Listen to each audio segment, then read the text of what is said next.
Here's a few signs that your baby's ready for solids. If your baby can hold his head up on his own, if he opens his mouth when food's brought towards him, if he can handle food that's put in his mouth and doesn't automatically spit it out, and if your baby weighs at least 13 pounds, then chances are your baby's ready for solid food.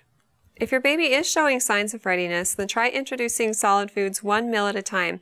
And it could be breakfast, lunch, or dinner. It doesn't really matter. Once your baby's gotten this meal down, then try the next, and then the next until your baby's eating 3 solid meals a day, and follow each up with a nursing session or a bottle.